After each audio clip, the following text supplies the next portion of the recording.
So, lovely to see you all. Down a few again.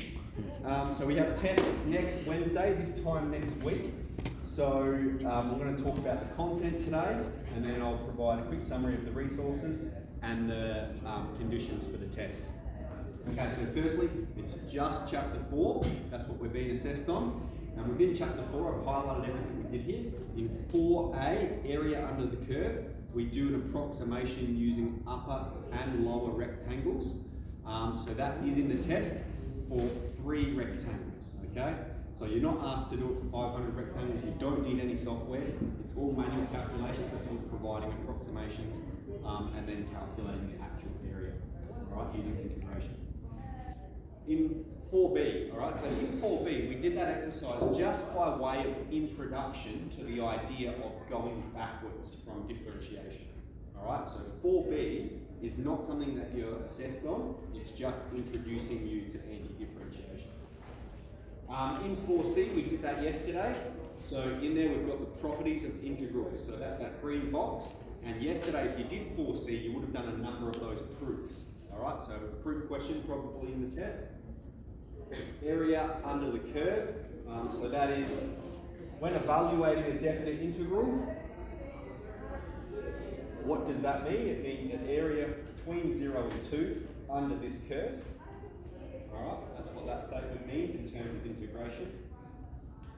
In 4D, we did integration from differentiation, from derivatives. So what that means is if we have a function, x squared, and we differentiate it, we get 2x. Okay? Therefore, the integral of 2x is x squared. So we're making a link between them. We made some of these integration statements, and occasionally we had to manipulate this to isolate one particular part of it. All right, so that's what we did in 4D. In 4E.1, we introduce you to the rules of integration for very basic functions. In 4E.2, we look at integration, but with particular values. So if we integrate 2x, we're going to get x squared plus c. And so in E2, we're giving you extra information to help you find the value of c. In 4F, we're learning some more rules, just integrating composite functions composed of a linear.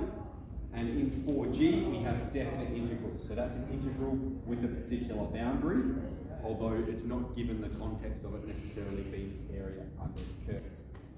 So that's the summary of content. Short chapter, all right, which means the test is going to be reasonably short as well. So as far as revision goes, we've got 5 practice tests. We've got 3 for you today. So yeah, have a look at them.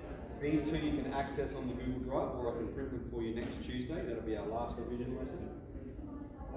We've also got the Chapter 4 review sets, so I recommend them. And if you finish all of that and you want some more, let me know. We've got booklets and all sorts of things. As far as the test goes, it's going to be about 40-ish marks. If you look at the ones at the back, they're sort of 41, 42, 43 marks. So that's going to give us about an hour, 55 minutes time. You can bring one handwritten A4 single-sided page of handwritten notes. You get your calculator, and I'm going to provide that calculus notes sheet for you. Okay, the notes sheet that you use for the calculus test, because when we have 4D, when we're doing differentiation, there is that component of it. So we've sort of got that as assumed knowledge. And so that's, like in the test, it's going to be a product rule, that you know how to use the product rule. And so you've got all the differentiation rules there. It comes with a unit circle. It's the one that's on the back of your calculus booklet. You're getting that sheet again. Okay, you've seen it a couple of times. Now, if you look at these 3 tests, you'll notice there's a conjecture problem in all 3 of them. So there is going to be a conjecture problem, and it is pretty similar to the one in the 2021 test. I mean, they're all pretty similar, but it's reasonably similar to this one. So there is a conjecture problem. Now, I do need to show you guys how we can use our calculator to help us with definite integrals. So I'm going to go through 2 calculator processes here that are both important. So we'll just write some calculator instructions here. So let's pull our calculators out. So this is how we can use our calculator to support our answers. All right. So what we do, if we're just in the run map mode, we can go Option, Calc, and look, there's an integral button, integral dx. Okay, and if we press that, we can type in a function, and we can give it a boundary. So if I go to integral from 0 to 2x squared, let's type that in. I've got the function x squared, my boundary is 0 to 2, and it evaluates to 8 on 3. All right, so in the test, it's going to say stuff like find, evaluate using the fundamental theorem of calculus. So that means you have to detail the algebraic process, but we can use our calculator to make sure we've got the right answer. All right, so really it's sort of a checking point, but it will come in use in the next exercise when we get into more of the applications and such. For now, I want to see that you can do the integration process manually.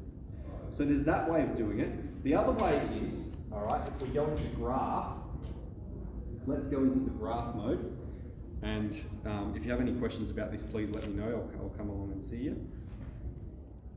All right, and let's graph the function y equals x squared with the standard B window. And if we press G-solve and the across arrow, all right, you can see an integral button there. All right, so we can press that, and then we're going to press it again. So we press integral dx, and then we press integral dx, and then we need to select a boundary. And so the way we choose a boundary is we just press the numbers.